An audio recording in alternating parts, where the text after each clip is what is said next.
Okay, What's take in it away. store for us this time? All right, so we today have 3 candidates that we're interviewing, 2 of them in person, and the 2 that are in person, none of you have seen before. The 3rd candidate will be interviewed via video, and she was in the first round of candidates that were interviewed back last year. In front of you, you have 2 pieces. You have the schedule for today and for Tuesday. Our 4 interviews on Tuesday will all be via video. And then you also have the 7 questions that we'll be asking the candidates. We have each of the interviews scheduled for 45 minutes. I have the 3rd candidate by video on standby on her phone so that if we are running a few minutes behind, I can let her know so she won't dial in and automatically show up on the screen. But these are the questions that we'll ask, typically in a round-robin format. So if any of you have a particular question that you'd really like to ask, or we can start at one end and go around the room, whichever you prefer. And after every question is asked, and some of them, as you see, are multiple parts, you're free to ask a follow-up question. And we haven't run into this with any of the candidates before, but if they mention anything about themselves personally, about their family, or anything about them personally outside of the work arena, they can certainly say that, but we can't follow up and ask a question. So if they say, well, my wife and 2 children, or your children in college, we can't do that, ask them anything about anything personal. And we'll be prompted Yes. quickly. If we Yes, I will let you know that. Is the question individual, or it's related to these questions, or do we?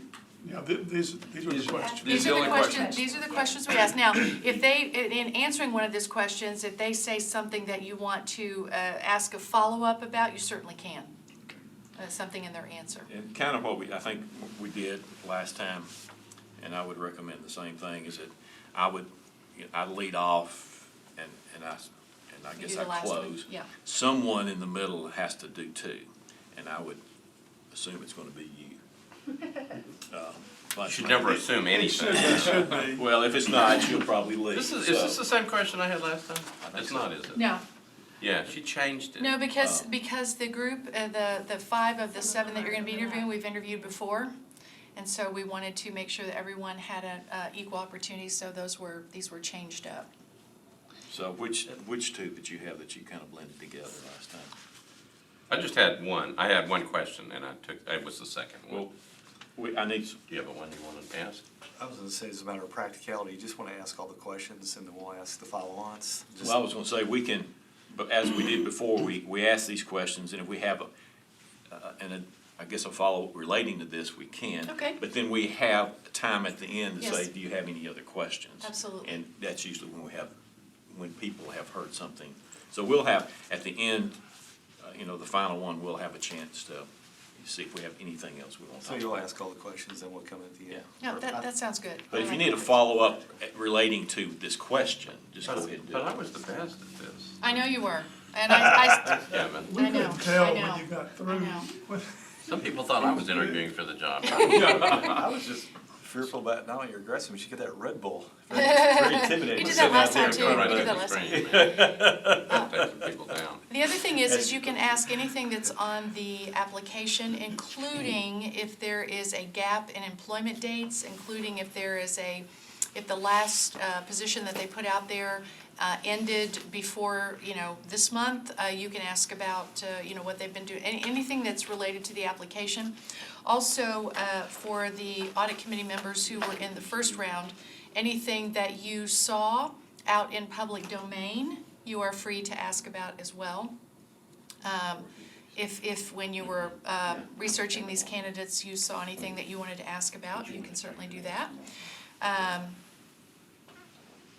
And I think that's probably it. Well, man, let's make sure we got it. So what do you want to do? Oh. Yeah, if Just assign us a question. Yeah, give us a 1, question. 2, 3, Oh, 4, and 5 and 6. I'm 2. Charles, you're 2. You Tom, have- you're 3. Right. And I who's thought you were 4? gonna ask all the questions. Who's 4, Brack? Kevin? 4. You're 4. And I'm 5 and 6. And the reason I'm doing this is because for the next group on Tuesday, we need to ask the same people ask the same question. So Kevin, then Jim, and then, Jim, you're doing 5 and 6? Yes, ma'am. All right. Now, And I'll have seven. so I'm gonna be Same attendees. gone during the Yeah. second part of the second interview. So do you want, you just pick mine up? Sure.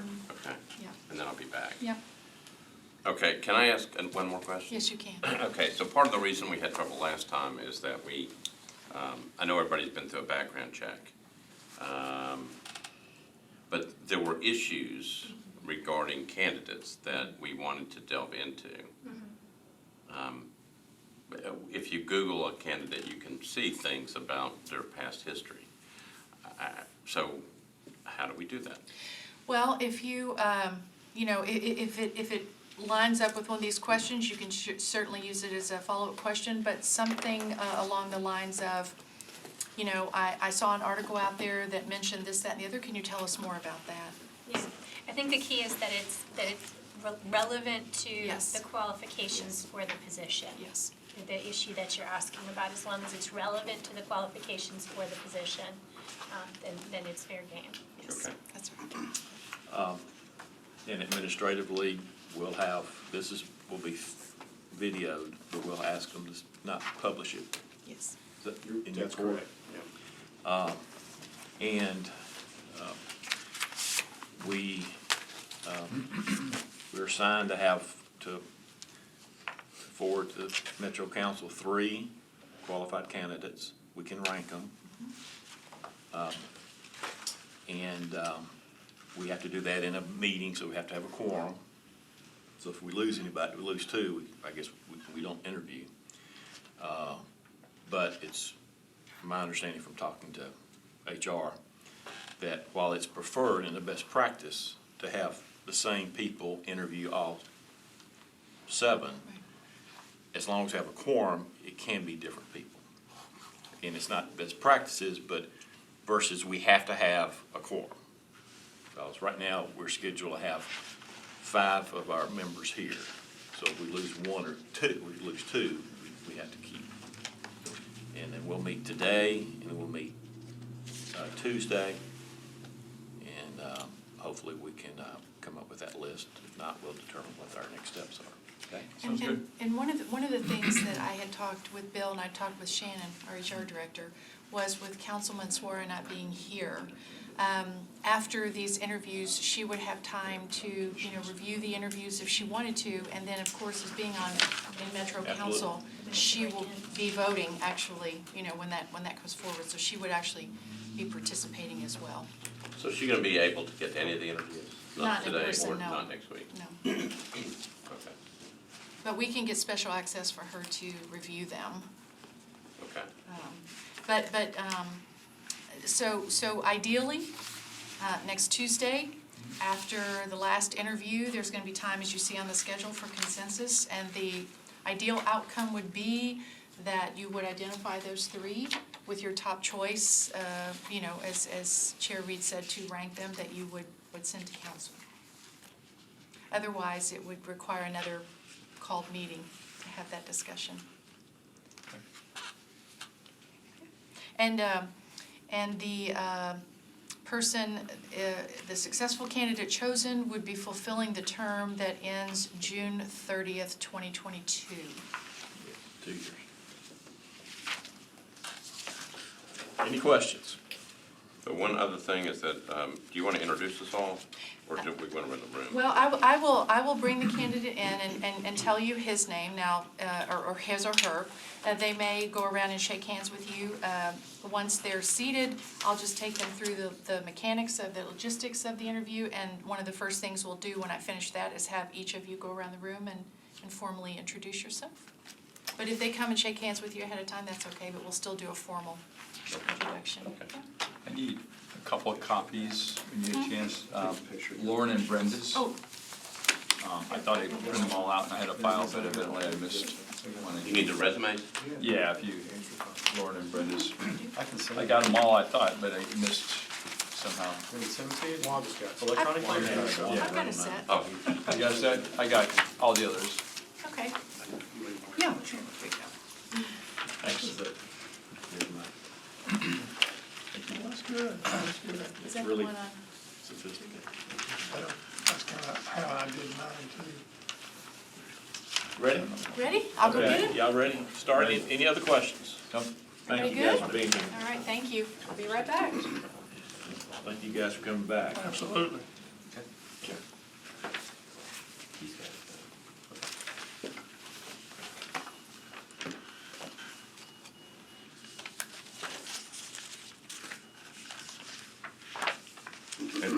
You don't want to hide? Surprisingly, doesn't Yeah. Well, it's a combine, we can.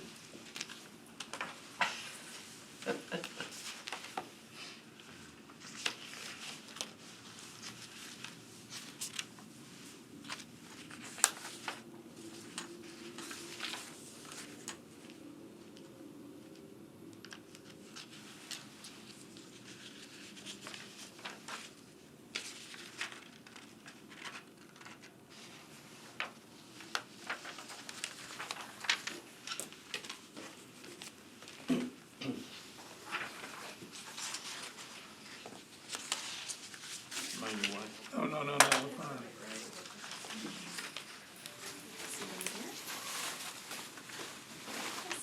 it? Morning.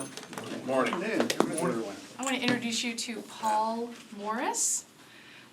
Paul, the interview will go this way. This is where you will be. I'll have the interview panel go through and introduce themselves to you. They have a series of questions that they're going to ask you in sort of a round-robin format. If they want to ask a follow-up question based on something that you've answered, they certainly can. At the end of the time, we will toss it to you if you have any questions for us, and we'll move forward from there. Okay. All right? Yeah. Thank you. Thank you. All right, so interview panel, we can start at either end. If you would introduce yourself formally to Mr. Morris. Do you want to introduce everyone in the room or just the panel? Well, let's go ahead and do everyone, yes, of course. Sorry. Terry will start I'm with you. Terry Costonis. I'm an attorney with Metro Legal. I'm not on the panel, but I'm advising. And Tom Druffel, Metro Council. Yeah, Charles Frazier, represented by the Tennessee Society of CPAs. Yeah, I'm Brack Reed, representing the chamber, chairman. Jim Schulman, I'm the vice mayor of Nashville. Kevin Crumbo, Director of Finance. Wanda Hadley, Central HR. Bill Walker, I work in the Office of Internal Audit, as one of the principal auditors, one of the two managers. He's the interim. He's And the- I mean, he's yes, I'm current currently interim. serving as the interim. He's the auditor. I noticed that. Great, well, thank you for your time and the invitation in Nashville. Good. Okay. First question, how has your education and professional experience prepared you for the role of Metropolitan Auditor for Metro Nashville? Okay, let's take education first. I graduated at the University of Texas at Austin, which is one of at the time when I was there, one of the top 5 accounting programs in the country. Very proud history there. That prepared me for the basics in accounting, but I went straight actually into internal audit after graduating from the university.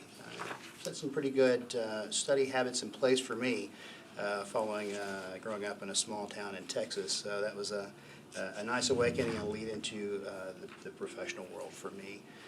It also instilled in me the need for certifications. So we sought those out, and I appreciate everything that UT did to help instill that in me. Moving on to the professional experience. For me, I have worked in public service many, many years, starting with the University of Texas Health Science Center in Houston, and on from there. That was my very first internal audit job.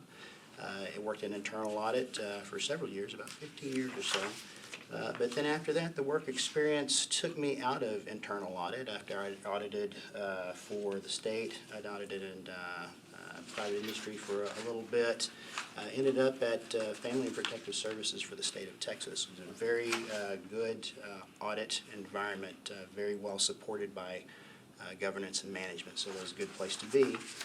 But the work experience there, I was able to move into an operational role. First as a deputy CFO for about 6 months, and then following that, they needed some leadership in one of their divisions, which was child care licensing. Very much out of my wheelhouse, but it helped me to cement one of the tenets that I have, which is try to operate outside of your comfort zone. It very much was. It was a good experience, 3 very good years. After that, I was able to branch out into consulting. Because I always wanted to try it, and I've spent a couple of years in that. I found that business development is probably not one of my strong points, and you got to recognize those kind of things when you're a consultant and you're hunting for your own food. So that's the way that is.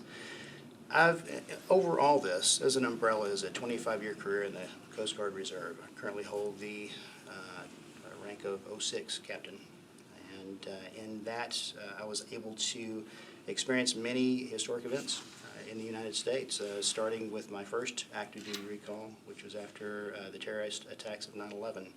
So on top of this internal control operational environment that I've worked in, I've always had this other world that I operated in as well, marine safety, pollution response, maritime law enforcement, and very different lessons, but important lessons all the same in terms of leadership.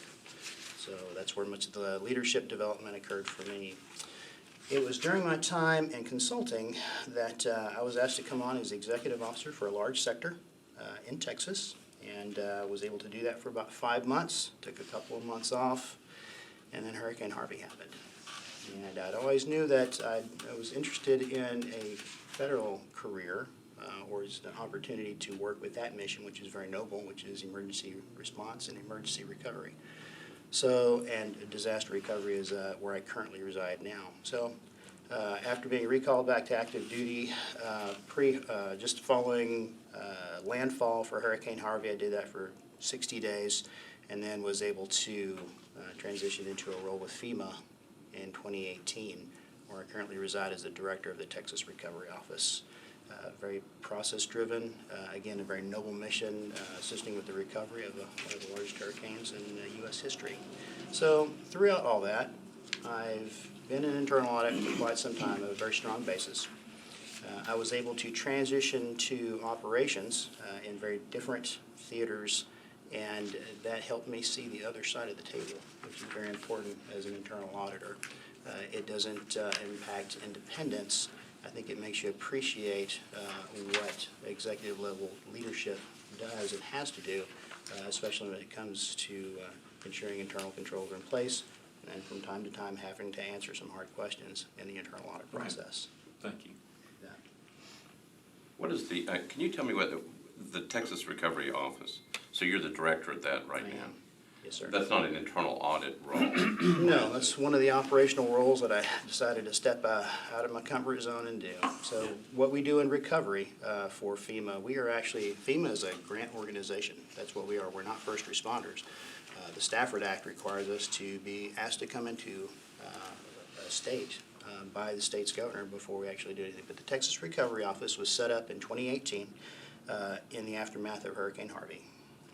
And at the end of this event, and we're doing pretty well in terms of obligating funds and assisting the state with their recovery in the 53 impacted counties. At the end of the day, it'll be a $4 billion recovery effort for infrastructure alone, $800 million in mitigation, other hundreds of millions in individual assistance. My job is to oversee those 3 programs. Yeah, I guess the question, did the funds coming from the federal government flow through this office to be distributed out to the counties or wherever it goes to? From our office to the state of Texas as the applicant, and then to the counties as the subrecipients. Counties, cities, school districts, certain nonprofits, many different categories of subrecipients. Interesting. Okay. Let me ask one question about education and experience. You have a good mixture of, I guess, government and non-government work, and was it difficult or just any issues in transferring from, say, the non-government sector to the government sector that provide any challenges there to make that adjustment? It didn't really, and I've done it a couple of times now, but what I found is that the missions are a little bit different. In the government sector, it's public service. And when you're in the public sector, working for, say, a title insurance company or as a consultant, no margin, no mission. You're making a profit, and so my heart really wasn't there. For me, it wasn't hard to make the transition, and for me, it was really more, it was maybe difficult in making the decision to take the leap and do it. Sure. And again, you operate outside of your comfort zone, you do it, and you say, okay, is this for me or not? So, You have the second Okay, I have a question? second question. We have, I've got a little raspy throat here. Have you experienced resistance with senior management who hindered you or your team from successfully implementing and/or completing an audit? Please provide an example how you resolved it. yes, that's happened from time to time. I think probably one of the most recent examples of that, and it's been some years, was related to a subsidy program for adopted children. It's something that's set aside for in Section 4E of the Social Security Act. In the state of Texas, there's a very large child protective services system. 30,000 kids are in foster care at any one time in Texas, and there are thousands more who are actually adopted through the state. And for every one of those foster kids and adopted kids, there's a subsidy for fosters and a subsidy for adoption. It's a lot of money in a state the size of Texas. What we found was that the review of eligibility wasn't happening as often as it's supposed to. We understood the requirement to be 3 years, and it wasn't happening quite that quickly. There was some resistance to our auditor coming in. It was a single-man audit. The individual who did it had very good and deep experience within the agency, so he knew what he was doing. For us, at the end of the day, I was a peer with the assistant commissioner for that program. I had a sit-down talk with the individual and explain the value of internal audit and what we were there to do. And I was able to advocate for our audit team and our audit department as a whole, and at the end of the day, we're able to come to some agreement about the value that internal audit brings. So for us, that one was resolved by, let's sit down, let's talk about what it is that we're trying to do with this. We're not trying to get anyone in trouble. We're simply trying to make sure everyone understands what the rules are and let you understand what your risks are. At the end of the day, if you don't accept that risk, that's management's to have according to their risk appetite.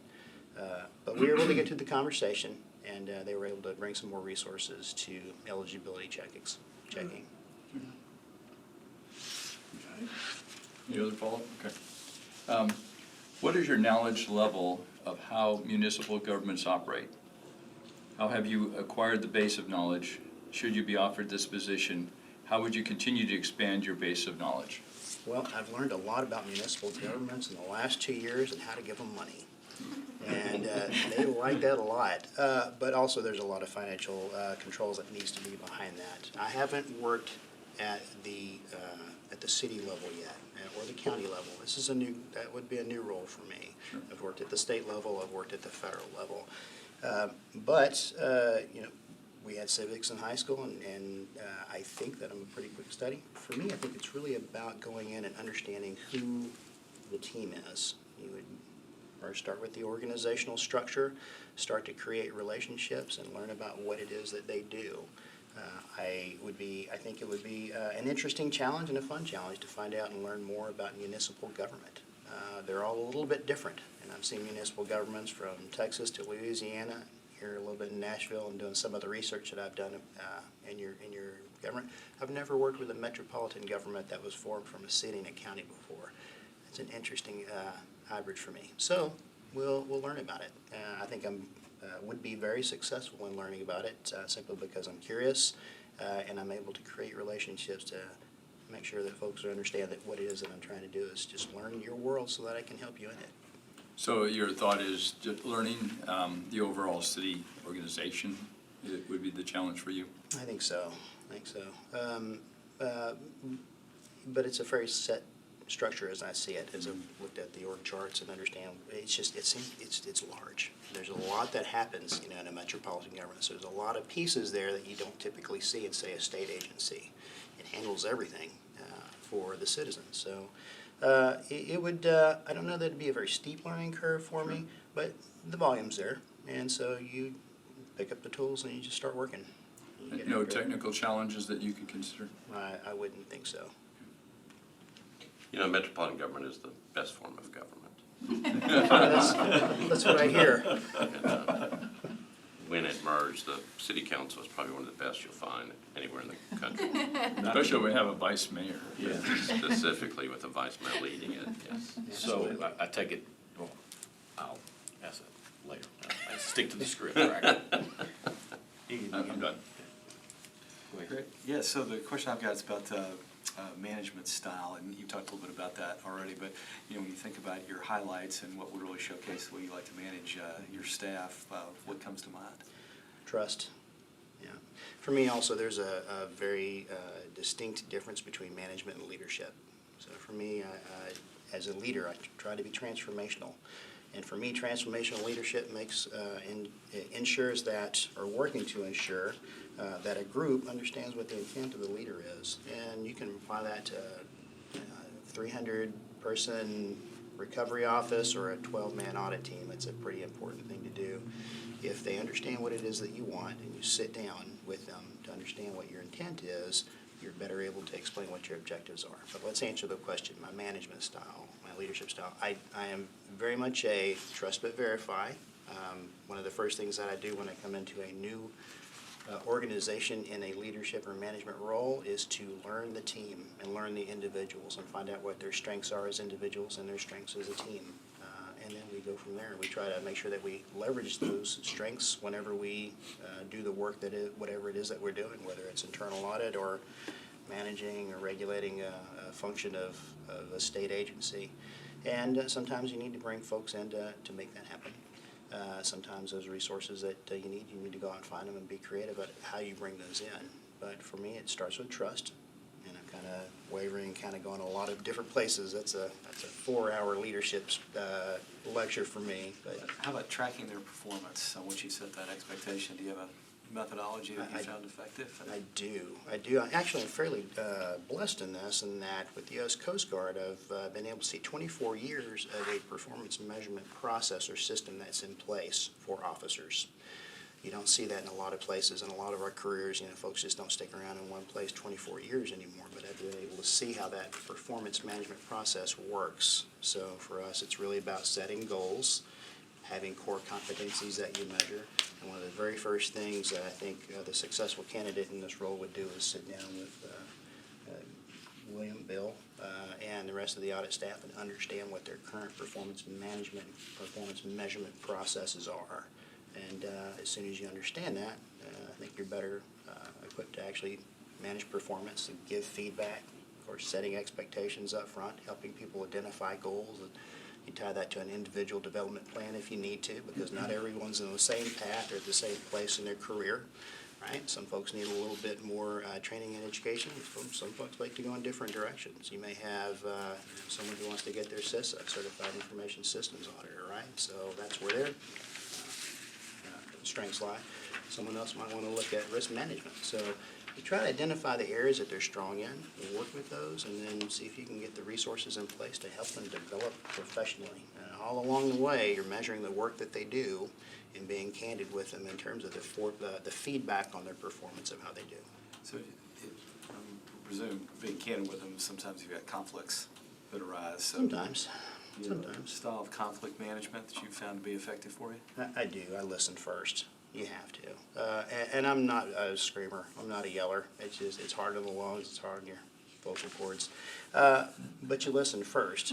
And you can actually listen quite empathetically, I've found, and then be very clear with someone's expectations. If you have a scale of 1 to 5 for all the things you're measuring, and someone thinks that they're a 5 across the board, and they're really not, sometimes you have to have those conversations. And I've had those conversations quite often, and they tend to maybe get a little loud sometimes, and you listen, you let them kind of vent it out and get out of their system, and then you give them that candid feedback of how they can get better. So it's not always about a lesson or trying to put someone down or trying to make them understand that they didn't meet the mark. What you're really trying to get to when you deliver that message is, here's how we make you better. Are you in? Because I'm in. Let's do this together. Interesting for me. So you had mentioned before you had done an audit on children's services in Texas, something like that. Okay, Yes. many. All right, and you gave us a particular example. I think what I'm looking for is one where there was a department that really had a major risk. There was something major going on that exposed it to tremendous risk. And I don't know whether it might have been that one or another one connected with children. Have you seen one like that? And then how did you, once you found it, how did you deal with talking to management? I know Kevin was just talking about, kind of standing up and having to be tough. How do you deal with that? Particularly in a situation like that where you're gonna have to stand up to them and say, no, this is what's going on. We got to deal with this. Yeah, I think one of the most stark examples didn't actually come out of an audit. It was a phone call from a detective in Houston, Texas, who found that one of the staff in a department that I think I'm just not going to name right now, That's fine. was actually stealing information, personally identifiable information, and providing it to a spouse who would then take that information and perpetrate a fraud. That was a difficult conversation, but bad news doesn't get better with age, and you got to get it out there. The first conversation was with my commissioner. She took it quite well. She's very, very angry because this is the information for foster parents who are coming to do something good, right? They're giving you all of their family history and their information that anyone can do anything with. And someone in the agency decided to take it and do some pretty heinous stuff with it. And that went on for about 18 months, as I recall. The individual who was over the department wasn't quite convinced that it was their employee, so we had to bring the facts and let them understand what was going on. We got general counsel involved so that they were sitting at the table as well to hear it. At the end of the day, we had to do the right thing, and of course, we were going to cooperate with law enforcement to make sure that the investigation happened. But very strict penalty. Of course, the individual was terminated and turned over to law enforcement for that to happen. So sometimes those tough conversations don't always come out of an audit. Sometimes you're thrown on your lap and someone says, okay, you're the auditor, you're supposed to be the guy who's good with fraud, so what do we do next?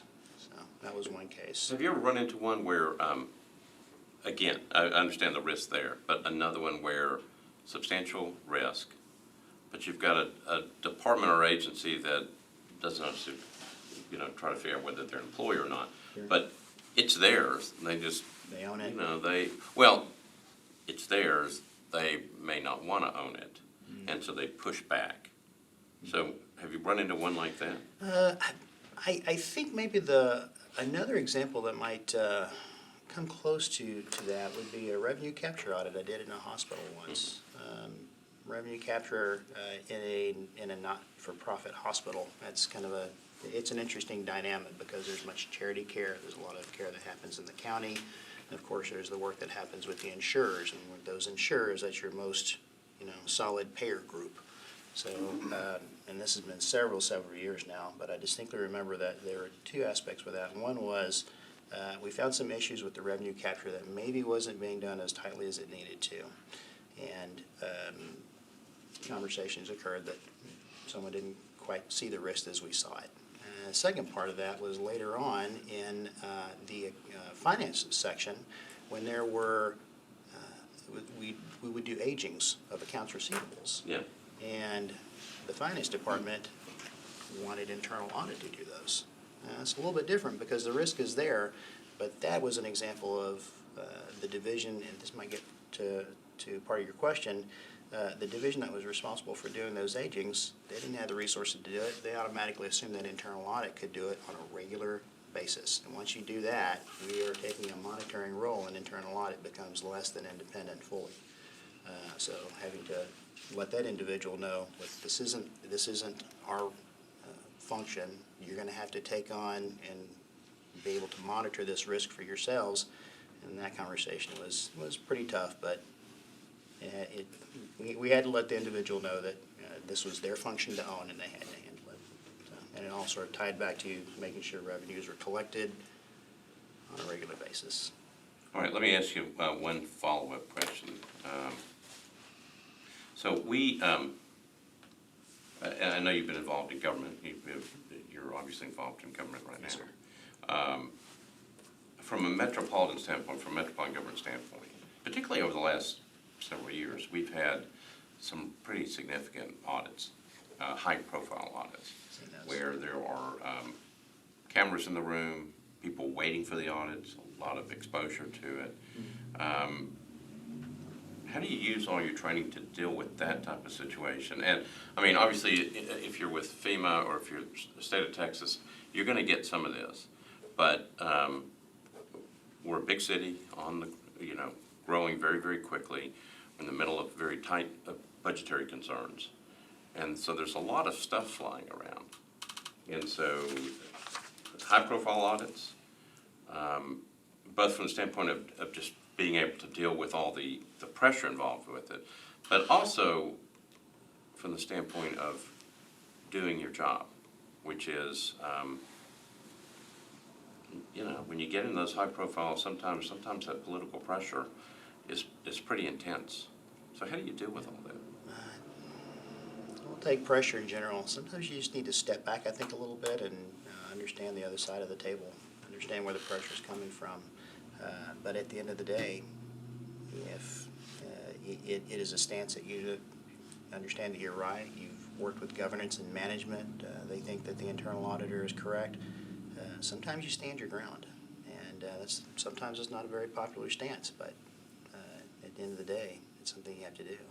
Dealing with internal audit or internal audit environments where perhaps internal audit isn't welcomed, or as you say, high profile, high visibility audits where a lot of people are looking for you. They're looking for results. Often they want the results quickly. I think if you're very clear with folks about your timeframes and let them know this is an audit that we have to do it properly. We can't give you a solid timeline right now. We can give you a projected timeline of when we want to finish it, but of course we can't tell you what the results are because we're still working. Sometimes those are things that people don't want to hear. They want to know what's going on right now, and sometimes it takes time to develop the results that you have if you're going to do the audit correctly and gather appropriate supportive evidence to support the findings in your audit. You need to take your time to do that. So that's maybe another portion of it. Audits where, and it sounds like you might be referring to an audit environment where sometimes the folks who are being audited don't want you there. If that's part of the question, I think it's a discussion with governance and management and to sit down with management to let them know, look, audit's purpose is here to make sure that we help management protect the value of the organization. I think there's always a little bit of tension between those activities that create value for your organization and bring value to the organization and those that actually protect that value. So sometimes they don't always work together. Sometimes that tension is a little bit rougher than you would like it to be. But at the end of the day, I think if you state your purpose and what you're doing and the reason you're there, you have to carry on. And as I said, sometimes you're standing your ground to let folks know this is what we do, and this is what I've been charged to do, by the audit committee, by governance and management, by commissioner, governor, whoever it is that's asking for that audit. Typically, when auditors come in for an audit that's been planned or an audit that's been requested, it's not something that we just say, hey, the audit department's going to come in, we're going to audit something. We're auditing it because we've had a conversation throughout the year. We've done a risk assessment for the entire organization. We've come up with an annual audit plan. It's not just the auditor who says we want to do this. It's governance and management that says this is an area that needs to be audited. Sometimes we need to remind people of that fact. Well, I think, you want to go ahead? Okay. Just sure. one follow-up question in regard to audit planning and mitigating risk. When you find exceptions, I noticed in one of your answers that you have a policy of biannual follow-up on exceptions. Mm-hmm. And of course, that would be every 2 years, unless you meant semi-annual, I'm not. Semi-annual. Okay. Yes, thank you. I was gonna say biannual. Biannual or biennial, Well, I was gonna ask about that because, every 6 months. to me, that is a major decision to make, is when do you follow up, how often do you follow up? Yep. And do you follow up? We do. Semi-annual is a better descriptor for how I have used that in the past. And it's good to have a semi-annual every 6 months audit follow-up, I found at a minimum.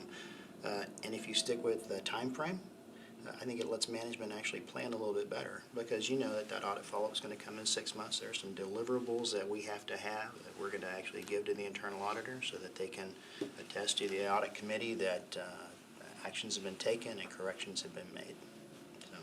Yes, sir. Thank you for correcting me on that. Well, let me follow that. My follow-up may have been sort of close to that, but in the sense of, and this isn't on the sheet, I just have always tried to figure out, it goes back to that last question I asked, and that was, tough audits, high-profile audits. When do you know that that you've done what you're supposed to do? When do you stop digging? I mean, I know there's not some there's some place, there's some line in there somewhere. Sure. But when do you know that you've done enough? That's a great question. I think that goes to the audit scope and the planning process before you actually start your field work. So when you plan an internal audit, there's an audit plan, and you lay out your scope, you lay out the resources and the objectives of the audit. So I think it's very important for auditors to be able to use the judgment, and sometimes it does require some judgment, because it comes to a point sometimes where you say, okay, we've just got to stop, and here's where we are. Once I think you fulfilled the scope and the objectives of the audit, then that's when you know you're done. If you're finding additional issues, if you're finding other areas maybe on the periphery of the objectives or the processes or the group that you're auditing, we don't just turn a blind eye to those. We make sure that we can let management be aware. But I think one of the things that it's important for internal auditors to do when they can is to avoid that scope creep, right? If you start here and it's a 4-month audit, and then you find yourselves out here and it's been 12 to 18 months, maybe you've gone a little bit too far. That's very much a generalization, but we try to identify the scope and objectives of an audit so that they're clear enough so that we know where we start and when we stop. And sometimes we do that with transactions. We want to look at a range of transactions that go back 2 years. We stop at that 2-year mark and we don't keep going back into the past. If we found a problem, we found a problem. If we haven't found a problem, then maybe we've asserted that the controls are working properly. Thank you. I believe you already answered this, but if you were offered this position, what would your plan be the first 100 days? Wow, I'm glad you asked that question. I actually put together a little plan, and I think I actually have enough copies for everyone, which makes me very, very happy. Thank you. Thank you, sir. So I did some thinking back to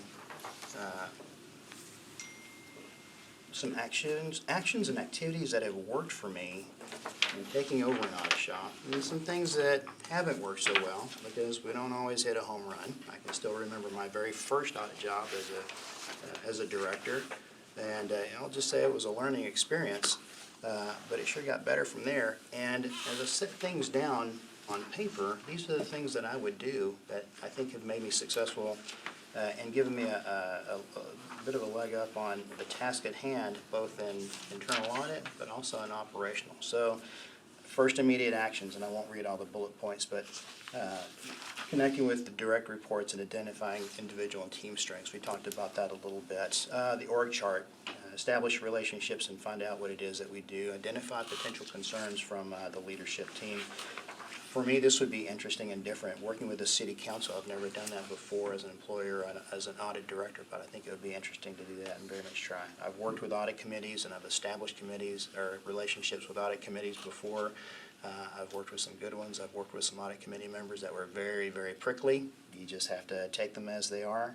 But I think the fourth bullet in the immediate actions there is one that I would, if I were the successful candidate, focus a lot of time on. Identifying revenue sources, financial responsibilities, discuss red flag issues, gain the in-depth comprehension, as you mentioned, if you're doing a little bit of research, if things are tight financially. And you're right, you're in a market that is growing. You know, from 2000 to now, you've grown over 600,000 new folks in the metropolitan area, if I did the math correctly.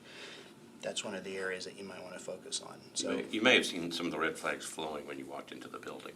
I didn't focus on those. I wanted to make sure we had a good conversation first. But if I see anything, Oh, different meeting, okay, I got it. I'll let you know. I'll send you an email. And then becoming familiar with the department's annual risk assessment process for planning the annual audit plan, understanding due dates for presentations and finalization of deliverables, because you got to get an audit plan for the year developed and then presented to the audit committee so it can be presented to council, I'm sure. Reviewing the status of prior financial audits, again, making sure that we understand what compliances or non-compliances with general accepted audit standards were and perhaps potentially still exist. And becoming familiar with the work paper system that you have here with internal audit, very, very important, but also the systems of record for Nashville Metropolitan government, because I'm sure you have many. If I'm looking at the org chart that I saw, and there are multiple different systems of record for everything that you do. That's going to be one of the first things that the successful candidate's going to dig into. The rest of the things that you see listed there in 2 to 3 months, 3+ months, and then ongoing. But we start with relationships also in the 2 to 3 month role. We talk about coordinating with cross-divisional department leadership. We talk about audit opportunities and what are some of the concerns that maybe exist out there in the front line or the midline management level as well. And then just getting to know the city. I think that's what I would do. And as I put in my little write-up, I would say this as well. Never underestimate the value of a good ride-along with staff who do the job every day, because they'll tell you more what's going wrong with your city than you could ever possibly know, because they see it every single day. Okay. So, Thank you for the preparedness. Surely. That's the end of the, I guess, formal questions. Anybody have any follow-up? I was gonna ask if you would be willing to, in those ride-alongs, ride a pedal tavern. Little Tavern. I've seen one of those. I've been to Nashville and through Nashville several times.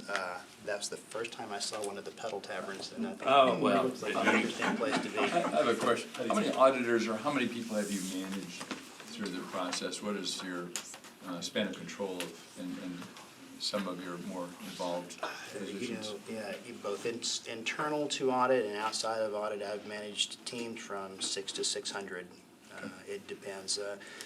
My first audit shop was a team locally of 12 audit staff, but as the newest audit director, I was given hospitals and internal audit teams throughout the Southwest, and I think I had a team of 22 spread out amongst 5 states. In my last official audit role, I had 13 auditors, approved positions. We sort of went up and down about that 10, 11, 12 number from time to time, because sometimes folks move on and sometimes folks retire. But that's been about the size of the largest group. And then outside of internal audit, I've been the executive officer for a 600 civilian, Coast Guard, auxiliary, reservist sector that took care of business from the border with Mexico on up to the state line with Louisiana. So large organizations, small organizations. The organization that I'm lucky enough now to lead, the Texas Recovery Office, is 245 core positions, as we call them, and another about 150 or so deployed staff from the headquarters, reservists, something called FEMA Corps, which is college-age kids will come in and learn the business of emergency response and emergency management.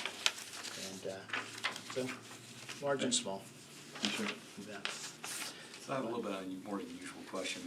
So it seems to me most of the folks I know have been leading groups for a long time have a slogan of some kind that either they say and everybody's used to hearing it, or they think it internally. And I think I've warned folks out here in my short tenure at Metro with "Facts are our friends," and I'm just curious if you have one of those. I got a lot of things that I say, and I try to make sure that keep people focused on one thing, and that one thing is my leadership intent. So when I come into an organization, we talk about what leadership intent is. It's not core beliefs, it's not our mission, vision, and values. It's what this individual thinks when he comes in to be your leader. And for me, it's professionalism, accountability, and respect. And each 3 of those, they have a definition. And I feel strongly, and this is where the slogan part comes in, I think if we do those 3 things and how we treat each other, how we do our jobs, how we strive to become subject matter experts, professionalism, accountability, and respect, it would do those 3 things, and so many of the other things would take care of themselves. Just one last thing, and I know you talked about this, but you've asked a lot of questions. But what excites you about this job? Because this is a little new, and it's not Austin, close, I guess. And anyway, what excites you about you coming up to Nashville and helping us out? There's a few different things. Let's talk about the city. Like I said, I'd passed through Nashville a few times on mission trips with a group of church kids that I've worked with over several years. I don't know if y'all heard of Mountaintop, but they're a couple hours south of here, and we always stop here on our way home. Hey, Nashville's pretty cool. So you kind of think that, and To me, the city feels a lot like Austin did 20 years ago. And that's a good thing. That's a very, very good thing. Austin today is, it's very diverse, very vibrant, and it's a smaller city that wanted to be a big city, and they sure got their wish. And I've been there since '89, off and on. I've raised my family there. Well, I think what excites me is coming to a new place and a new state, and again, sort of getting out of my comfort zone and doing something in a place that looks very much like a city that I went to school in 30 years ago and would like it. I think what's exciting about this opportunity is, my family lives in Texas, but as I said, Nashville feels like a place that I could call home very, very easily. I like the area very, very much, but one of the reasons I wanted to look at another medium-sized city somewhere in the South, my daughters, I've raised them in Texas all their lives. They're off on their own now. One's a middle school teacher, one's in school studying biochemistry. So she'll be a researcher one day, I'm sure. She talks about things that are way up here. But they've lived in Texas all their lives. And I'd like to be a little bit of a role model and say, you don't have to stay in one place. There's a big old world out there that's bigger than Cedar Park, Texas, so why don't you go explore it? It's just a really good time for me. I've got everything I need in life. My girls are taken care of, family's good. So let's try something new in a place that I've always thought about, and let's see what happens. Very good. Thanks very much. Thank you. I think we're on time. Great, okay. Any Any questions? questions? I do. So I did a little research, and you guys have, you've dealt with some things, and it sounds like you've dealt with them pretty well, just with fairly high visibility, and you took my Houston Oilers and you put them right over here. It's okay too. We made them better, though. They knocked on our door. As a matter of fact, they did. Yes, I remember that. We remember when Bud left, it was pretty rough. But I was a Houston Oilers fan from way back. This city has done a lot of really interesting things. And your last city auditor actually left here, and I understand he went to Dallas, some of the research that I did. So I was kind of curious, why did he leave? I could probably answer that one if it's You okay. probably can. Basically, a lot of his family is in Texas. Okay. His wife's mother was ill, so that was part of it. And then Dallas was also, as a bigger office, more money. So really, the family situation was probably the biggest reason, but the combination of the two things would be. Okay. And he had been here for a while. Yeah, he really built the office up. Did he? We were very fortunate to have him. The history of our internal audit position started probably over 20 years ago, but at first it was part of the finance department, just and in the personnel administration, which is now Probably like 16 years ago, yeah. 2006. a charter was amended to add it to make it be independent. So that's the makeup of this committee is based upon the charter now, which is 2 council people, one's not here, vice mayor, and then for the outside that gets, it's not even approved by the council. One comes from the Tennessee Society of CPAs, one comes from the Nashville Chamber of Commerce. So, and Mark, from an internal audit, he was hired, once it became independent, Mark became the internal auditor. And he kept that position almost 2 6-year terms. I guess he kept it for about 9 or so. It was 9. And we've had an interim for about a year now. So we're ready to move on. It seems like you've had an interim for a while, and Yeah, we had some elections and some change of committees and things of this nature. business, Yeah, so understandable. we're all kind of, here for the next term, and we're ready to, kind of. Make that decision. Very good. So the internal auditor does not report to anyone inside the city, it reports to this committee. Thank you. Thank you. I have to say, no more questions. Thank you for the time and the opportunity to come in and speak with all of you. I'm very impressed with the audit function that you have. and the transparency that you have in the reports that you've issued, the annual reports that you do. Those are all a lot of things that I would expect to see in a top-tier, very mature internal audit organization. So whoever the successful candidate is, I think they'd be very lucky. Certainly would like an opportunity to do that. I did have one more question that made me think about it. When I was looking at everything that's happening within Metro government, I saw, and I'm a big believer in having the annual audit plan track with and be sort of a wingman to the strategic plan for the organization. I saw a lot of strategic plans for a lot of the divisions within Metro Nashville, but I didn't see an overall strategic plan for the entire metropolitan government. And did I just not look in the right place, or is there a document that's in process, or how does internal audit know where they maybe want to go over maybe a 3 to 5 year span to best help the metropolitan government? Do we have an overall strategic plan? Well, I think we can answer that in two ways. One, we can talk about the consolidated strategic plan, and then we also can talk about how we come up with our annual plan, Well, annual audit plan. Well, so I've been on the council for, this will be my 13th year. I'm not sure if I've ever seen not from a council standpoint, but we're actually talking about doing more of a strategic plan. And part of our focus from a legislative standpoint, at least what we've been trying to do lately, is to narrow down specifically on what our priorities are supposed to be and then head in that direction. Right. I think personally, being around, particularly with all this growth, in many ways it felt like we were a city on the move, but without an overall plan. And that's from a standpoint of growing economic development. We've had great people doing lots of different things, but we were a big city turning into a bigger city without necessarily a plan to follow.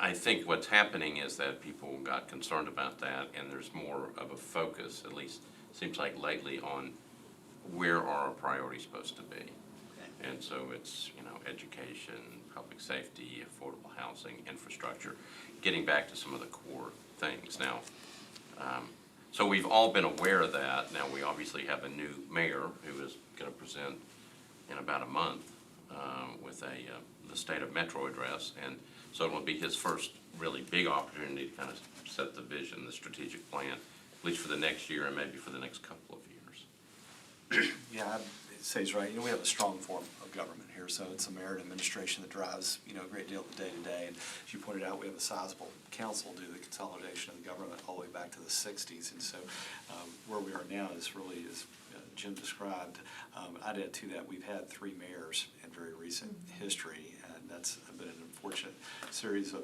events as to what's led up to that. But the mayor we have today had a campaign. He had 5 major points of that campaign, and first, I think somebody used the 100 days a little while ago. We're not far past that. I think he's had the chance to move from campaigning to governing and see up close and personal what the magnitude of some of the needs are that he probably knew about when he was mayor, but understands much better after sitting in this seat. So, as Jim says, we're going to present the mayor's budget at the end of March, which is early for a whole lot of reasons, but at that point I think you'll hear from him a lot more about here are the priorities and here's actually the money attached to that he would propose, and we'll go through an approval process then with the council, and from there, at least on my watch, I've only been here since October, it'll be the first time that I will have the opportunity to sit down with the internal audit group and frankly other departments and say, let's match up to what's just happened here. So it's frankly an exciting time in the period of the government. We've got our financial challenges for a whole lot of reasons, and day-to-day challenges. We're talking about coronavirus before you walked in here, and I think probably every city management around is thinking about that today. Yes, sir. Yeah, so we're no different than some cities in that respect, but in others I think we're a city that's growing very, very rapidly. We've got to bring our metro government size and the way it spends its money up to the size of the economy that's developed here, because there's quite a disparity. In developing the audit plan, which this committee approves, the internal auditor will not only look at risk factors, the professional side of things, they'll seek input from both the council and the administration, as well as any of the departments. And I'm sure we get a lot of really good ideas out of all that. So we try to be a comprehensive plan. And the plan does kind of look at where we've been and kind of where we need to go. But that's mainly from a risk perspective. You're covering all the high-risk areas, which has a lot to do with cash or, revenue. Right, yeah, it's, you gotta have it.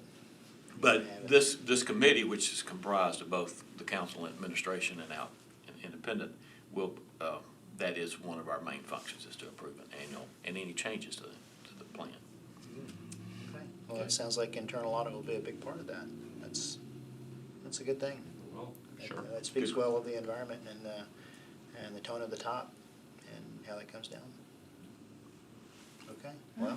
I'll tell you Thank you so much. If you have any other questions, I'll be sure to email those to them. Yeah, of course. Thank you. You don't mind, I'll- Very nice to meet you. Nice to meet you too. Sure. All good to have you. Appreciate you coming up. Thank Appreciate you. you coming. Thanks for having me. Great questions. You bet, thank you. I'd love to speak more about professional development. Okay, great. Good to meet Pleasure you. to meet you, sir. Well, it's my honor to do it. Thank you so much. All right, I think I'm showing you out. All right. How many, have you lived in Nashville? I mean, how many of us lived in Nashville? I was born. 20 years here, but 40 years. Yeah, about 40 years. So I'm, 1990s. so I figured all of us were natives, so I'm the only native. You're As a it. teenager, You're our leader. mid-80s. But just for that, you get asked more questions. That's right. I can turn this off, but it's still gonna be recorded. I was trying to track your question. What, on there? I know it. Did you track I it? was the same way. You were a little bit smoother before, Oh, you thinking I'm not as did as good a job? Okay. Well, I was just saying, but more of that, Jim. Yeah, all right, I'll do more of that. I got the question in. You did. I got it in. I got those 2 questions in. You did. Yeah. I was looking for the transition. I wasn't sure, I'm used to having a lot less structure.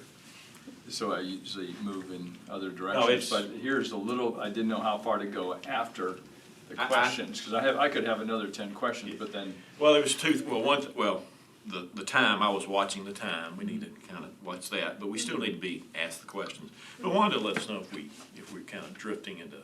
yeah, I would like to know, because there's others that aren't close Yeah, I to think this. HR feels that having as much similarity as possible in terms of the questions that are Right. asked for each candidate. That's right. Gives you apples to apples comparison of them and kind of keeps that the kind of fairest, most level playing field so that that there would be less likely to be anyone complaining later on, given that we do sort of end up doing this in the public eye. Although I assume we're holding the video Yes, we for are. this today so that the people who do next week will not have that competitive advantage. Well, I think the last question, I think, is the appropriate question, in that, I was gonna ask the same thing, but I didn't know how far it is. Are you excited to come here? Because you're qualified, but are you excited to come to Nashville, which would tell us, do they wanna stay in Nashville?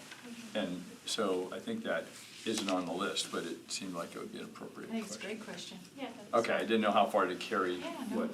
Well, I was trying to phrase it in a way. No, it was, you you did wouldn't- very, very well. That's actually right. Still get the award, I'm just He saying. he just said I didn't do a good No, job. I You thought didn't think so?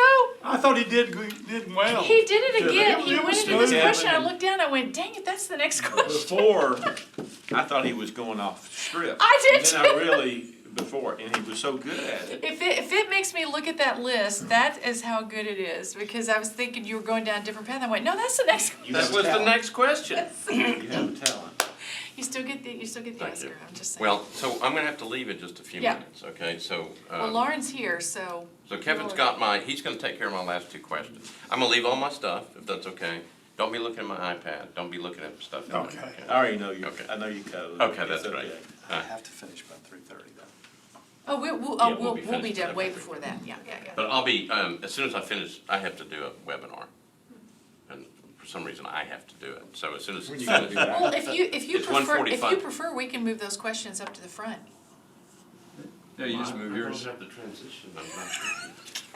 Why don't we just do that? Well, move it to the front? Yeah. So you can ask the first question, Brad, because it sort of kicks us off with education professional, and then we'll jump to. Okay, but I have to leave in like 8 minutes. Oh, I thought you had to leave 1:45. I'm sorry. Well, no, my thing starts at 1:45, so I gotta okay. get back over there. Okay, So okay. that's why I Okay. think maybe you All should right. do them at the end. Okay. Okay. All right. Are you comfortable with the transition? Do you think you can handle my role? It's big shoes to fill. I'm gonna give it my best shoes shot, to Jim. Maybe not as well, but hey, what the heck. All right, well, I'm going to go get Lauren. All right, very good. So the key Kevin, By is, the way, I know that she knows you all, but we'll go through the same process. Okay. Oh, Very yes. good. so the key is to, so like they said, is to do it in a way where they're going like, what is he doing? And then they realize that you just asked the question. Okay, Well, good luck. Thank you. In Lauren's case, Well, what's your knowledge of metropolitan government? Well, we'll ask. we'll ask it. Well, yes. So, Just, it's, Yeah, I was trying to No, whatever get some you instruction from, left immediately here. All right, come on in. It actually works. He says the main thing Well, is that- interview panel is Main ready. thing. That's right. We're not This supposed is to know Lauren you. Riley. We're not supposed to know Have a you. seat. Lauren, I want to let you know for this interview that the group will go around and formally introduce themselves to you first. And then they have a series of questions they want to ask you in a round-robin format. Based on your answers, they may ask some follow-up questions. And at the end, you'll have time to ask any questions that you'd like. And just to let you know, one of our interview panel will have to step out for a little bit and then come back. So I'm not trying to be rude. No, that's why I was telling you Don't that. take it as a sign. So we'll start over with Terry and have everyone introduce themselves. Terry Costonis, Metro Legal. Nice to see you. wonderful, District 23. Charles Fraser from the Tennessee Society of CPAs. Brack Reed, chairman. Jim Schulman, Vice Mayor. Kevin Crumbo, Director of Finance. Marty Hadley, Central HR. All right. And Bill. And Bill, he'll be Wait. back. I He just know wants to a little point bit. them in the right direction. Okay. Anyway, thanks for coming. How has your education and your experience prepared you for this role? From the perspective of education, I have a master's and bachelor's degree in accounting. After that, I went in to start my career at Deloitte as an external auditor, performing audits primarily of utilities industry clients. Similar to government, they're complex, they are large, and they have many regulations in which they have to meet. Our audit team coordinated with internal audit there, and that was kind of my first exposure to internal audit. I managed teams while I was there and also managed them within the budgets that we were given. After leaving Deloitte, I went to Broadcast Music Incorporated, which is a performing rights organization, and it was in a group called Business Control Solutions. It was kind of a mix of hybrid of contract audits, business continuity and disaster recovery, and internal audit. My primary function there was to perform contract audits. These were each different. Every time I got one, I had to go out and within a few days determine how the contract was working and make sure that the revenues we were collecting were in compliance with that contract. Another large piece of my job there was to perform analytics on the entire company. And this was building scripts, which are basically like coding within software called ACL, and taking large amounts of data and building something to tell it to go through and look for exceptions. So I did this with travel and expenditures and badge access, so physical security. I built these up to be routinely run so that our audit team could be more efficient. After leaving BMI, I went to Metro's Office of Internal Audit, and it's my first time. That was my first time here as a senior auditor, performing much of what y'all see at the audit committee meetings, doing the performance audits from start to finish, leading teams, helping in any form or fashion that I could to the Metropolitan Auditor. I chose to take a chance and move to Raleigh, North Carolina, and work with Duke University and Duke University Health System as a principal auditor. I was there for about a year before I was promoted up from being the principal auditor to the analytics and advisory services manager. In the principal auditor role, I was doing performance audits similar to what we do here. In the analytics and advisory services role, I was actually supporting the entire team. I managed all projects that had an analytics piece to them. I also turned those analytics into visualizations. So when we do analytics, a lot of times what comes out of it is data. And it's not easy to communicate data and numbers and everything to the client. So I would create charts and graphs that were much easier to comprehend. And I did this for our university team, our health system team, our compliance team, and our sponsored programs team. After a few years there, we decided to move back to Nashville. I was briefly at the Tennessee Department of Treasury as an ACL auditor there. There we built scripts within ACL again to check for conformance with GASB standards. We did performance audits with a piece always devoted to doing analytics that could run independently. When I was offered the opportunity to come back to Metro's internal audit in order to help manage the office, I took that opportunity so that I could add the management side to my resume. Here, Bill and I have been managing the day-to-day operations of the office. This includes supervising a maximum of 7 employees if we were fully staffed, doing performance evaluations, quality assurance over any of the audits that are presented at the audit committee meetings. And that's kind of where I am right now. And outside of the education, I also have certifications. I'm a certified public accountant, a certified internal auditor, an ACL certified data analyst, and a certified municipal finance officer. And I'm also currently studying to become a certified fraud examiner. Thank you. Does that explain all those initials after? I was gonna say, how many I know, letters is I that? know. Can you It's not count quite them? as long as Gina's, but I'm Gina, trying I was gonna to say Gina. I'm trying to get there. That's a lot of letters. Okay. I thought that at first it was like AC/DC. I didn't know what that was. I travel with the band. I got that at BMI. No, I'm gonna leave it because I have to leave for just a minute. Let me I'm ask you a trying to question, clear that Lauren, up. just to follow up on experience. You've had a lot of great experience, public, private in the sense nonprofit, government.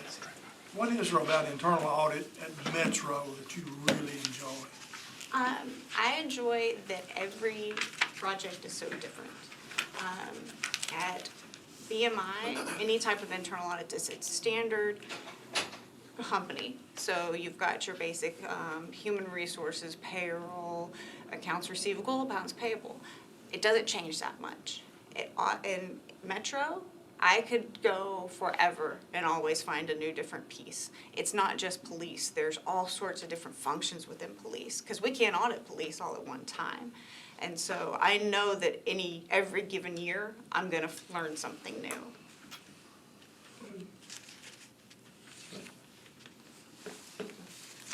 Oh, that's right, another question. All right, here's the question I've been assigned. Have you experienced resistance with senior management who hindered you or your team from successfully implementing and/or completing an audit? Please provide an example on how you resolved it. I have. A lot of times, the resistance that we encounter in internal audit is mostly when you're entering the audit, and it's because there is an apprehension about us going in there. It's the unknown of, you get this audit announcement, why am I being audited? What are they gonna look at? What are they gonna do? How much time are they gonna take? And so you start the communication process there. And many times you're communicating throughout the project, and more resistance may come up when you start to talk about observations. And that's when people start to worry that they're gonna be in a bad light. And so once again, you're communicating. So primarily, a lot of the resistance you get out of the way early on, and that's been the majority of my career. Now, there are times when it gets all the way to the end and it gets to implementation, and one example is that it's actually by the person who requested us to do the audit. We were requested by a finance officer at one of the institutions I worked at to come in and look at her area. She had started shortly before then, implemented some changes, wanted to write some policies and procedures, but the efficiencies were not there. And she was very confused about why that was. So she asked us to come in, look at the policies and procedures, look at what was going on, the jobs that were being done, and why they couldn't meet their goals. So we go in and start to talk to people, and we start to uncover that a lot had changed since she had been there, and she had started changing people's functions. You had individuals who were doing a few different processes, but they had done them for years, and all of a sudden they were changed to something completely different. And when you start to talk to somebody who has requested an audit, expecting to find that most of this is on the staff. Most of this is on the policies and procedures in place, when in fact it's somewhat of a reflection of some of the changes, not that they were bad changes, but that they had just happened so quickly that the staff had not adapted. So we get a lot of resistance when we start saying, well, we think that you should, or here's the risk of this change. You dropped these controls, and now all of a sudden this has happened. And she is pushing back and saying, no, this is how this should work. But when you start to talk to somebody and you start to find out why, you start to ask questions of why did you make this change? What were the goals that you wanted to achieve? And how can we work together to figure something out that can still achieve those goals but still have the controls in place? So she's continuously pushing back throughout the audit. We get the report, accepts all of the observations, so we think we're good. Go back 6 months later in our implementation follow-up to find out that every audit recommendation has been partially implemented. And a lot of this was because she implemented the part that helped with the goals, but not necessarily the part that helped with the controls.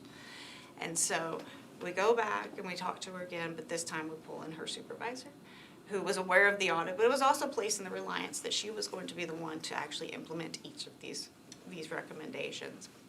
And once you had approached the supervisor, it becomes more evident that there's still the risk. You may be achieving goals, but you have left a large risk open. And that is when we finally were able to achieve implementation. And we did go back out and check to make sure that everything was actually implemented. Okay, this is an obvious one, but what is your knowledge of how Metropolitan government operates? Maybe give us a different view of how it operates relative to some of the other positions you've had and how that it actually audited, if I can ask that to give a little bit more depth to it. My understanding of Metro is pretty good. I've been here a few years, but at the same time, Metro is huge. So I can tell you that I definitely don't know even half of what all Metro does. But granted, comparing it to another industry, so if we look at a university and a health system, they're one entity, but they're two totally separate functions. And I kind of compare Metro to that, where Metro is all these different moving pieces, where you don't realize all the different things that they do. And then we have a university and a health system that sounds very straightforward. Kids go to college, people go to the hospital. It's not that simple. There's so many different pieces and moving pieces, and I think you can apply that to Metro. And so Metro is very similar to that, but at least in the private industry, everything that I'm doing is private, it's confidential. Whereas when I'm working in this public realm, everything that I'm doing could be seen. It could be public records requested. You're operating under that perspective. But one of the things that I think has actually given me a better view of Metro and has really helped recently was the Certified Municipal Finance Officer classes that I took. This was a year-long process where you go to a class every month and you basically get to see how government works, because it's for municipalities all over. See it from start to finish, from the budgeting process to those financial reporting and even payroll and HR. And what we do here at Metro with our internal audit is we get into these small departments and small processes within large departments, and sometimes you don't pull yourself back and actually see how the entire entity runs. And I think that really helped in the past year. Good. Thanks. Leadership style. My leadership style. Leadership style. So we obviously had the chance to get to know you and see a little bit, but behind the scenes when you're working, day to day and you're out with the audits and so forth, is there anything you can think of that says this is how Lauren likes to lead, something that showcases your leadership style? My leadership style is very flexible. What I have learned is that everybody is different. I'm slowly growing into that, but there are a few things that are consistent about how I lead, and one being that communication is very important to me, but also the listening aspect of it. I feel like I have established relationships with everybody within our office that if there's ever anything audit related or non-audit related, my door is there. They can come to me, they can talk to me, and we can work through it. I want them to feel like they are heard, and I want them to feel like I will work with them and I will actually be active in what they have asked me to do. There's that. There's also my realization that everybody else's success or failure is a reflection on me. So when I'm delegating job responsibilities, I come from a sink or swim background where I started at Deloitte, and I like sink or swim, but I am learning that the individuals I work with, that's not how they succeed. And I can't set them up for failure because that means that as a leader, I didn't lead them properly. And so when I'm delegating tasks, I'm looking at what will challenge this person, because everybody in our office wants to grow. And if I just give them the easy task and say, you get to succeed and we all get to celebrate, they're not going to learn. They're not going to grow. And what am I setting them up for if they're not learning and they're not growing?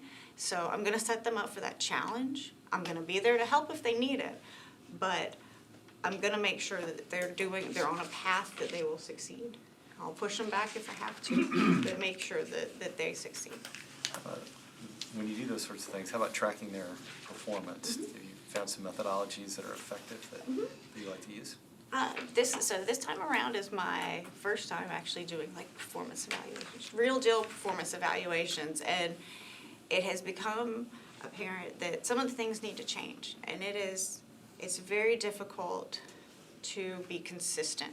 We are an office that has different personalities, different strengths, and different projects, which means we're trying to find something that is consistent so that everybody's kind of on a level playing field, but that their progress and their performance are maintained. And so we've looked at, currently, there's always continuous feedback. If you're on a project and you start to go astray, of course, we're gonna say something. If you start to have conflicts within the office, we're gonna step in. But we do engagement reviews, and I think engagement reviews, which are just informal in our office, they're not in your permanent file, they have been so helpful because at the end of a project, we can go through and it allows us to praise you for what you did right, and it allows us to find areas for you to focus on, for you to grow, and for you to become better. And I think by doing that, when we get to those HR required mid-year and end-of-year performance evaluations, we have given somebody the opportunity to fix the small things that we noticed throughout the year. But we've also documented it so they can go back and they can look at it. And tracking that and keeping those in account throughout the year, I think, is what's really been helpful. I mean, so you mentioned the conflicts. Do you have a conflict resolution style that you like?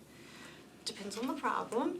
I'm a non-confrontational person naturally, so I don't always just want to jump in there. So a lot of times if somebody comes to me with a conflict, we're all professionals at the end of the day, so sometimes they can work themselves out. And it's almost like you hear a problem, and sometimes somebody just needs somebody to talk to, and you just sit in the office and you listen to them. And just that alone is enough to resolve the conflict, because the tension was on their side and they're good with that.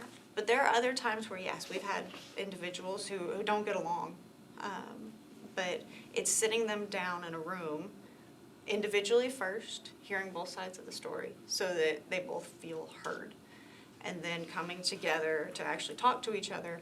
How can we resolve this? We don't have to get along, we just have to work together because it's a professional environment, and at the end of the day, if we have to put our differences aside when we come here. Let me have a follow-up on that. Lauren, have you been in a situation, I know you are, and we all try to encourage people to grow, and if somehow something's not working out, it's like, well, maybe this will work for you. Yes. But have you personally been in a situation where you finally reached the point where you have to say to the person, this is not for you, and we're gonna need to let you go? Have you done that? I have never been in that position. Never been in a position where it was me who said that. I have been involved in the steps leading up to that, where I'm the one giving the reviews, and I'm the one working with the supervisor who eventually it does it, but I've never actually been in that position. It's a tough position. I was about to say, I'm kind of okay with that right now. Yeah, that's not pleasant, ever. Good, that's all I have right now. Just a little bit of a follow-up on leadership. What do you like about managing other people, and what don't you like? My favorite thing about managing other people is actually, so I like to communicate. I like to talk a lot. It's getting to know them and actually finding what makes people tick. It's part of the reason I like data analytics, I like to play around with things. So when I lead people, I get to know them and I get to know how their working style is, what motivates them, what makes them want to succeed, whether it's external, and if I can ask you the same question every single day and it makes you happy and it makes you engaged, then I will do that. Or if it's that you're somebody who needs praise and you need little gifts at the end of an audit, which I've done before, where you give them something small, but at least it's recognition, that makes me happy because at least I'm seeing you do something. What I don't like about it, there are sometimes where, like I said before, confrontation is not something that I'd like to do. And it's hitting those head on, and it's growing into that position. And as I do it more and more, it's becoming more natural, but it's those uncomfortable situations. Sure, absolutely.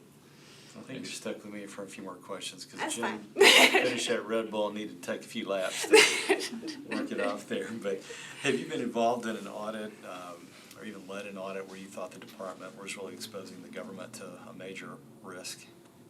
I have. There's been some before where we started the audit and we've gotten a little bit into it, and there's one where we did a very large department, one small process within that department. And we performed our entire audit and recognized, or didn't perform the entire audit, but started the audit and recognized that there was the potential of individuals working too many hours or exposing somebody, the safety of citizens or just in general to the department, that could be an issue. And so it was imperative that we brought that to management's attention early on. And how'd you do that when you say you brought it to management's attention? We schedule a meeting with the person, and in order to deliver that information, we want to make sure we have our facts straight. So we're going to show up with our support, and then we're also going to show up with the risk at hand so that they understand that it's not necessarily a matter of us just thinking something is wrong. It's that we've done our due diligence and we've done the work behind it to make sure that it's there, and then talking through, but also coming to the table with solutions. Because what we see a lot within Metro is that there are departments that are working with the best of intentions. They are doing great things for this city, but they are tied to either a budget or they are tied to certain regulations that make it hard for them to operate. And so their intention is not to circumvent those controls that are in place, but it's just for them to do better work. And it's getting that across that you are doing better work, but at the same time you're exposing us to this large risk. And when you put it into perspective of that with people who are not normally thinking in that mind state, they usually come around. So you had some tough situations where you've had to stand your ground regardless of the consequences. Tell us about that. That's definitely happened before. So the department that we were auditing where there was a risk, what ends up happening is we get to the report draft phase and we put the observation in the report. And at that point, it shoots up the chain. And unaware to us, and usually our way our draft reports go is that our draft reports would go to the process owner. They're going to go through it. They're going to look at it. We've already had a meeting about observations with it. And then you're going to go to the next phase, and that's when you're going to bring the senior management in, because hopefully we've pulled out everything that's not really an observation. In this instance, we couldn't control where the draft went, and it went straight up the chain to the very top of the finance department, but the department head. The department head knew one thing that we did not find during our audit, and that is there was a very small section within the law that allowed their employees to work a little bit longer. And so our entire observation was not relevant, which is great to know. And it's something that happens all the time. It happens at a lower level usually, and we weed those out. Well, in this instance, that did not help our relationship with that department head. And that department head ended up refusing to respond to any of the reports or any of the observations within the report. And so you hit this ground where do we push and we continue to issue the report, which doesn't look good on us because we got no response? Or do we just kind of try and hide it away and not do anything? Well, we have to. We are required by our standards to issue that report. And it is not something that is necessarily I'm proud of, but it's out there. But we felt that those observations, the remaining observations, were important enough that they were out there and that they were communicated and it was presented to the audit committee so that everyone was aware that this had happened. Thank you. You do 5 and 6. Okay. I think I know this is your first 100 days. I think I know one thing you'll do. That's replace yourself. But what would you do? What's your first 100 days look like? Well, first of all, at least I can hit the ground running. I don't have to take time to get to know a lot of people, at least in the office. My first thing is a lot of listening. In the past 10 months, we've been lucky enough to kind of learn how the day-to-day operations actually work and pieces that we weren't even aware of before Mark left, because he held certain things that he did. But mostly it's first to start talking to you all. Our office is a representation of you all. What we've learned over the past 10 months is that we have a fantastic system to complete audits. We will still produce performance audits because we know exactly what we're doing and there's an established process in place. But are we doing what you all are hoping that we're doing? I mean, we want to know that we're representing you how y'all want us to be represented. Next is to talk to the department heads. One of the crucial pieces of getting audit recommendations is having an established relationship and trust with those department heads. So it's going out and talking to people, meeting people. I know some department heads, but I definitely do not know all of them. And a new person in this position is gonna have to be trusted because the head of, say, Public Works doesn't wanna send an audit request to somebody that they're afraid is gonna come out and just try and get them and try and go after them and make them look bad. And so it's going on and getting that relationship. Next is working with our staff to establish goals. One of the things that we don't do within our performance evaluations is establish goals. Where do our staff want to go and what can we start putting them in and how can we make them succeed? And then after that is to actually build an analytics program. As I've talked about before, my background, I've done a lot of audit analytics. And analytics is a great way to look from a 10,000-foot view at all sorts of data and know where to audit or to build something so that it's continuously auditing. And then last is to build up our hotline and our investigations. It's one thing that we focus so much on our performance audits, that we've done those really well, but our investigations and our hotline calls have gone a lot down. And we want to build that up. We want people to know about us. We want people to know that they can come to us if there are any issues that they see. Okay. You mentioned,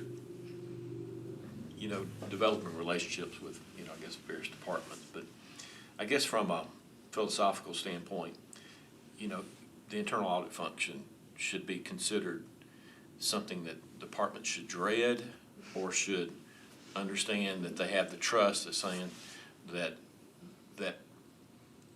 it's just a factual thing and we're all going to be better off of it because, people come in here and I can hear, are they really here to seek help or just to try to, get out of here? And I guess, since you've lived it for a while now, just what's your philosophy about that? As far as being part of the, helping, or we're here, then we're going to, we're going to try to just improve by, I don't know, it's more of how you're perceived within the metro government. The utmost importance is that we're perceived as independent. It's that none of our audit reports are read as we are in agreement and we are working together with department because we want to make recommendations that look that they are coming from a fair and balanced place, that they are coming from somewhere that is strictly, as you said, it's strictly factual. But from an operating, day-to-day, we have to have those relationships. Because we don't want to get into an audit report where we have somebody who just openly accepts everything we have because they just want us gone. They say, okay, sure, we'll accept everything. And then we come back in 6 months, they've not done anything. We come back in a year and they've not done anything. And in order to get that done, we have to have a relationship because we have to let them feel like they can push back. And they can say, here's why we can't do this recommendation, but here's our way that we can still achieve that. Because at the end of the day, we don't know everything. We go into those into those audits with the mindset of they are the expert and we are learning from them. And so it's a tricky road because outside of their no, we don't want to be we don't want people to perceive us as being necessarily an extension of the department. We are completely independent. Okay. Well, that ends the formal questions. Any follow-ups? Go ahead. No, go ahead. I have an important question you don't have to answer. Which team in the SEC do you root for? I root for Mississippi got- State. Oh, I took a tour of the Mississippi State and SEC. Tennessee, I'm Alabama. sorry. I took Okay. a tour of the SEC. I went to UT and then Mississippi State and then Alabama. I am a Mississippi State fan. I was just curious. I will not say Roll Tide in a cheering fashion. So, Go ahead. So I did have a question. So data analytics, you mentioned that early on and then just a few moments ago. And, I think we've seen your work product, and I know during my orientation coming on board a few months ago, you talked a lot about data analytics and the rising importance of that. And that's not something I always hear about internal audit. So I'd be curious if you could say more about that and why it is so strategic in your view for the future of internal audits. It's interesting if you haven't heard it a lot with internal audit because this is one of the first places that hasn't had a formal program set up for it, for analytics. Every other place I've worked is trying to incorporate analytics in every project. There's so many different efficiencies that can be gained from analytics. The data that you pull is really difficult. It's really difficult for data to lie. You can have discrepancies, you can have things that have to kind of be fixed, but if you've got good controls around that data, it's going to tell you more than the person sitting across from you that may or may not know the truth or what they're telling you is accurate. Because we encounter often that people go around controls and do other things. I think that the best place that I have seen the analytics incorporated is Tennessee Department of Treasury.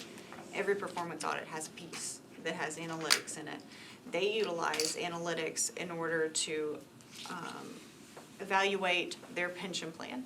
So when the auditors come in and are auditing for all these different GASB standards, they have an analytic that they press a button and they upload some files, and it will tell them if they've got duplicate payments, if they're paying people that are possibly deceased because of how their date of birth. They are going to tell you if the calculation for the percentage that was supposed to be paid out is correct. Metro's pension plan is actually not nearly as complicated as the Tennessee Consolidated Retirement System. And if you can incorporate it for that, you can incorporate it here. It also is helpful for departments.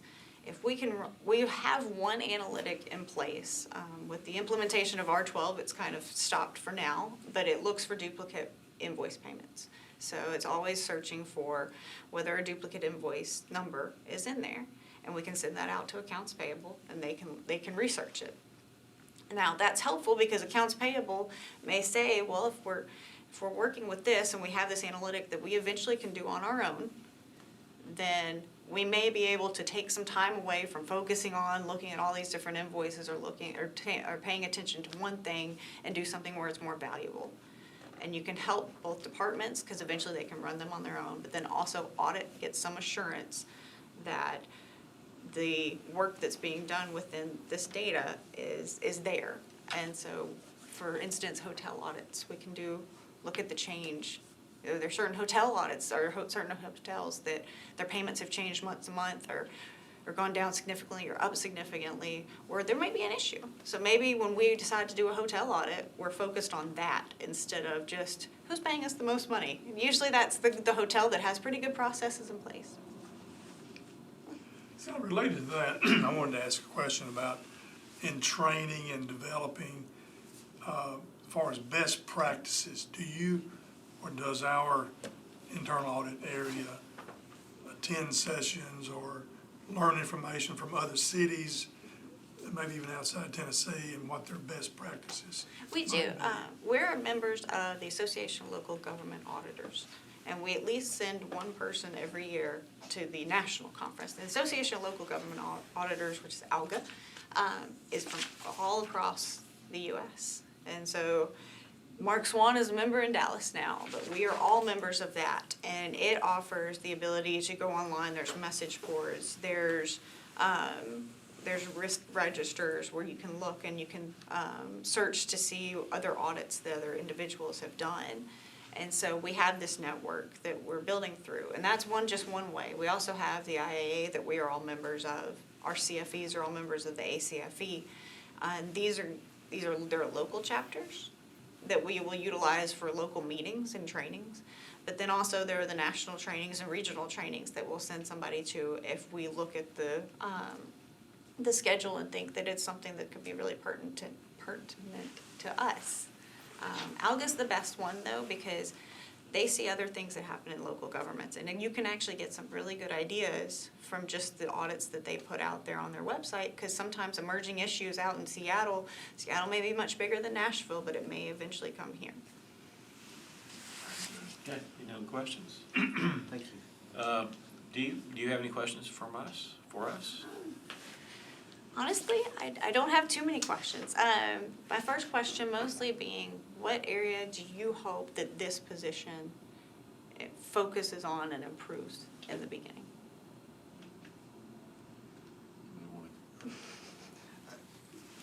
It's really the basis of my question earlier. It's the analytics.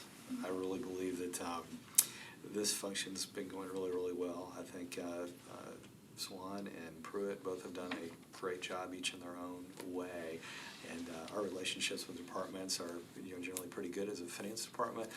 Like you, I don't know all the department heads yet, and I've had, a few months to go with that. But in the end, there's so much data, and I think that is the way that we're going to track in the future. So I just was impressed with the way you've handled that in the meetings here, and then some other follow-up you've sent to my office. So that'd be my answer. Is that I think that's Associated with that, I think, is accountability. I think that's, if anything I've seen coming in, there's follow-through and accountability, a better measure, which could relate to analytics.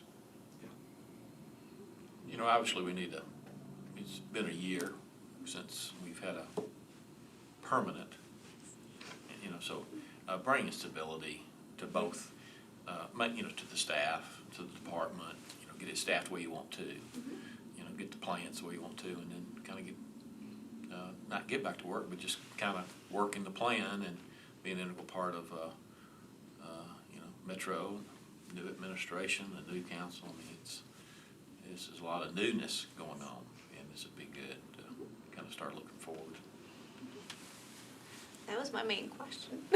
Since I attend all the audit committee meetings and know all of you a little bit outside of here, it's kind of already have a lot that I know. Yeah, well, thank you. All right, very good. Thank you. Thank you all for having me.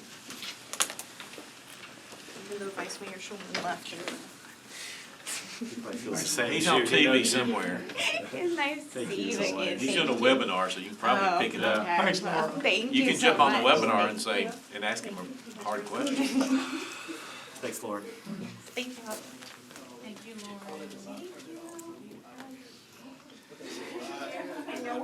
My voice is just about gone, but there's a little bit left, but not much. The raspy voice there, yeah. I know it. I'm not sure what's causing it either. When I have physicals, my doctor's got a bad habit of giving you a shot. And yesterday it was She's not on the panel. one of the pneumonia shots. Any of these? I just got that too. I just had one I last got year. it 2 days ago, and it's like my shoulder is killing me. It went here all the way Oh, my under. goodness. Did it? I looked at it yesterday, it's all rash. Well, now mine wasn't that, it was just hurt. Is it your first or Right second? now. It was the second one. Yeah, mine, I got it on Tuesday and got it, and it's like, I thought, man, someone just pounded me in my shoulder. Ironically, I never felt it. Yeah, same thing. It's funny that you said that, because I just She got said, mine okay, too. you can go. I said, you're kidding, no, you're getting ready to Now, jump. is this a follow-up to what's going on? I mean, you just. No, thought- it's the, after 65, you get a basketball pneumonia fan? shot. Oh, okay. Well, I had one last Kentucky year. undergrad. It was something 17. I went to Rep Arena once, and it was Yeah, like you they get were two, playing there's a, high Oh, there there's is. a booster, Christmas so and New Year's, it John snowed Anderson, and my all doctorate, that. and so it gives you the, No, they was packed. They knew you get a, everything. you They get your primary, and then you get a booster. I think that's good. The That's good. booster is you're up there. He make us scoot over a little bit more, but I think we're good. I'm gonna pin it down, it's gonna be pinned down too. It's amazing. So, somebody just needs to, when they call. It's interesting, the same week, because mine was last 2 days I can ago. do it while I'm here. Okay. Yeah, hopefully he's gonna cut all this That's- out. But I did find out something. Lucky guy. They can give statistics on players that were there 10 years ago. Where'd you grow up in? Oh, I'm sorry. No, you're okay. I was gonna say, you may need to move And I about waited 6 too inches long. that way so we can make sure everybody's on the camera. Snuggle shoulder when he comes. But I found out. And we'll have the selfie on right here too, so you can see, Yes, make sure, yes, yes. just in case you may move or. Thanks for hooking us up there. He's been great. He's been. You gotta Fantastic. start Is over. he on the camera? He is on the camera. Okay, Alright. there he is, there he is. I see. Yeah, Right there. Does anybody want any coffee? That's good, that's good. Decaf, do you have decaf? Remind me. Don't have to. That's right. I can't help how you look on camera, but Well, Film last time. I look terrible. I'm just Watching the the video. worst. No, You look just fine. We need to, just, it's 2 seconds. so we have about 5 minutes before the next candidate calls in. You all wanna take a quick 5-minute break? Yeah. And then she'll be calling in. Hey, so, Which one is this? this, You wanna keep your chair here or? 'cause it's- No, we can You move that Hey, chair. y'all- we can move this talking about chair if it's not in the See, way. and, Yes, it is in the way. In forever. no, it can't be seen. I can't? Oh, okay. No. Well, we'll just no, leave that's it low then. enough. That's Yeah, good. It's low That's enough. even They better. can't be seen. All right, so when she calls, you'll be Yeah, here. I'll be here. I'm just gonna press answer. Yeah, I had auto answer on. I guess, oh my God, somebody be crazy like a lady. I accidentally called. So I turned it off. So yeah, I turned it off. Yeah, and so for next week too, if y'all have some in-person interviews, if Nope, nope, next week is all video. Okay, so I All may turn it video. back on then, cause it won't matter then, but I was afraid they'd be, oh God, they running late, and she calls and. Uh-huh. Well, I- And she'll just, and no one can stop it. Well, I just texted her and told her they were taking a quick break, so Okay. as soon as they start coming back in, I'll tell her to go Which ahead and call. one, this is, did I This do is it? the one in California. Let me see. Did I do a test for her? What was Yeah, that? you did a test for her, I mean, one of the first ones I did, man. let me think. She was the one, remember, that she didn't call in on her time, and I contacted her, and she said, no, I thought it was at 9 Yeah. o'clock, remember? I She was supposed to be remember. at 10 o'clock. I did She's on that one with. Pacific time. Yeah, I did that one with Chris's office. I think I Yeah. remember that one. Yeah, I remember her. Yeah, yeah. Her and the one from Bowling Green, they're so, Yeah, yeah, yeah. they drive me insane. Oh, we're here now. We're here. That's good, that's good. Yeah, That's good, good, yeah. good. So, yeah. Got you a big screen TV? I did have the, you should have seen the other one, it was a little bitty thing. Oh, this Yeah. is much Yeah, it's a better. lot of, everybody got big screens now. Little bitty screens is hard to see. Yeah.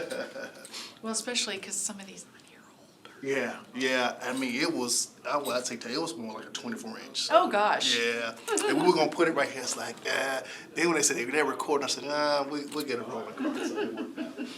Yeah, this works out really great. That's I good. texted her, I hope she got my text. Oh, she did good. Good, good, good. So what time does it start next week? I need to put that on my calendar. Next week, the first one again is at 12:15, 15, okay. I need to make sure I got my calendar. but they're all video, no in person.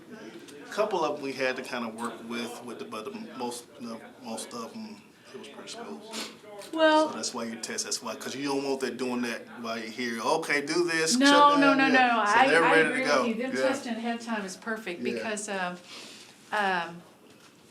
this gives us an opportunity to do Let's more of put this this without cup having to down. pay for travel costs, Mr. you Frazier, know? do you vacation in North Carolina a lot? I do, we go to Beautiful. Highlands. Yeah, of course, yeah, that's real We pretty. love Highlands and, I love looking at Blowing these Rock. pictures just from a corner. Oh, I We just like know, it. there's Beverly Briley, Yeah. we've been to on all of them, Nashville, no, but yeah. we just like the I didn't smaller know that towns, Oprah Winfrey's the dad islands. was a And it counselor. does, Well, on one of these? In the son was up 70s there. and the 80s. Really? He had He was up there somewhere. He